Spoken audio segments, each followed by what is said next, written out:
Balikan naman natin ang malalaking balita sa nakalipas na linggo. Ito ang Balita Weekend Refresh.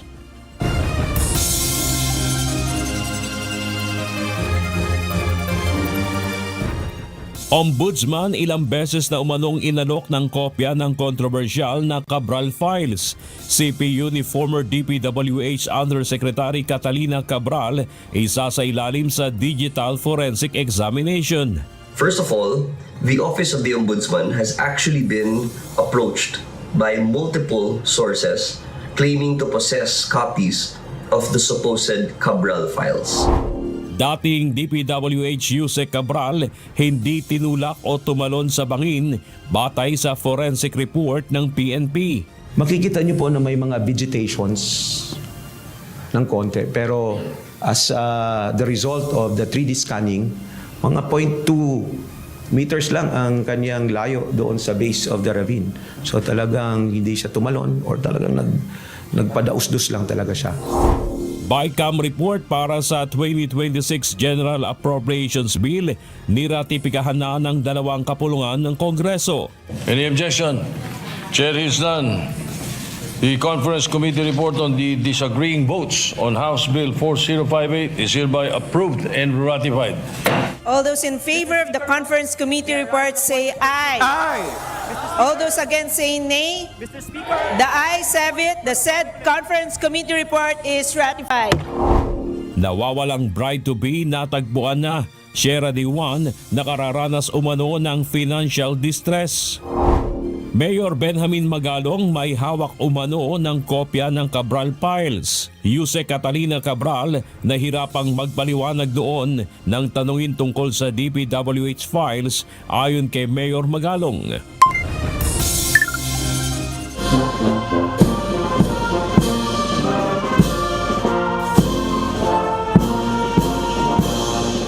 Mga Pilipino, hinikayat ni Pangulong Ferdinand Marcos Jr. na ilakip ang pagmamahal sa bayan at maging responsableng mamayan.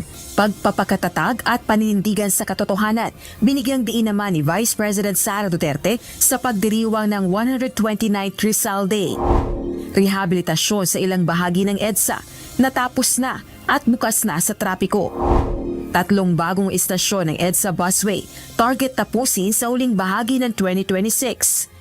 Yung mass transportation talaga ay isang pangmatagalang solusyon. Magandang mga plano yan na magkaroon ng mga additional na mga bus station dito sa EDSA Carousel dahil nga malalayo kasi yung pagitan at mas malayo yung linalakad ng mga pasahero para makasakay.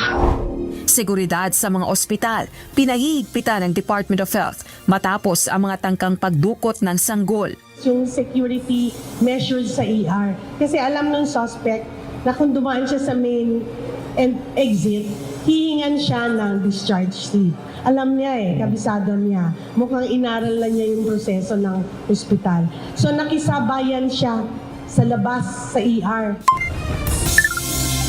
Department of Health nagbabala sa sakit na maaaring makuha sakaling bibiyahe papuntang Europa. DOH wala pang naitatalang bagong kaso ng super flu sa Pilipinas. Pagtala tayo ng 41 sa Pilipinas mula August 6 hanggang October 24. Wala pong natala before that. Sa ngayon po, wala po tayong mga kaso ng sub-8A. 89% ng mga Pilipino haharapin ang panibagong taon na may pag-asa ayon sa SWS survey.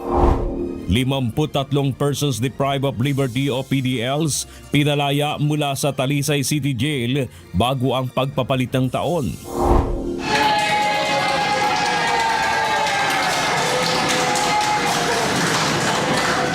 Dalawang New Year babies sinalubong ng Favela Hospital sa 2026.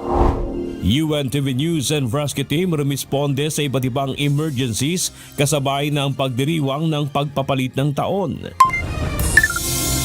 Mabuting kalusugan, masayang pamilya at malinis na gobyerno, hiling ng ilang Pinoy ngayong 2026. Ang sakit mo na hindi mo lalaman kung sakaling makunin ka, di mo alam. Pero sabi ko, pagbigyan pa naman ako ng Panginoon sa hiling ko sa 2026 na maggumaling ako. Sana matapos na yung korupsyon para hindi na tayo maghihirap dahil sa tax ng sobrang laki.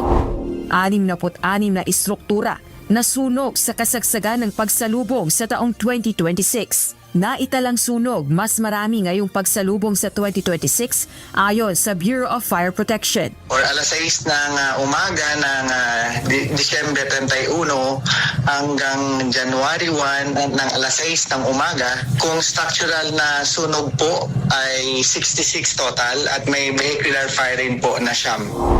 Siyam sa nasa 11 naitalang kaso ng indiscriminate firing kasabay ng pagpapalit ng taon na aresto ng Philippine National Police. Kung hindi ako magkamali, there are 11. And dun sa 11 cases na yon, about 9 ay naka-aresto tayo doon. Taas presyo sa liquefied petroleum gas o LPG sumalubong sa mga consumers sa unang araw ng 2026. Tindahan ng paputok sa Tabuk City, tinupok ng apoy. Kung alam ko lang, hindi ako pupunta dito eh. Hindi na ako babalik dito. Kahit totoo lang. Panguhuli sa mga e-trike at e-bikes na dumaraan sa highway nagsimula na.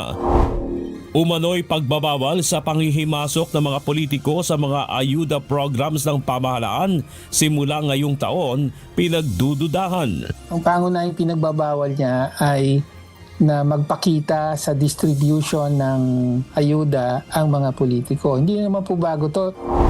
Posibilidad ng paglusob ng China sa Taiwan kailangang paghandaan ng Pilipinas ayon sa isang international affairs analyst. Based sa assessment ng Indo-PACOM, naghahanda ang China na lusubin ang Taiwan by 2027.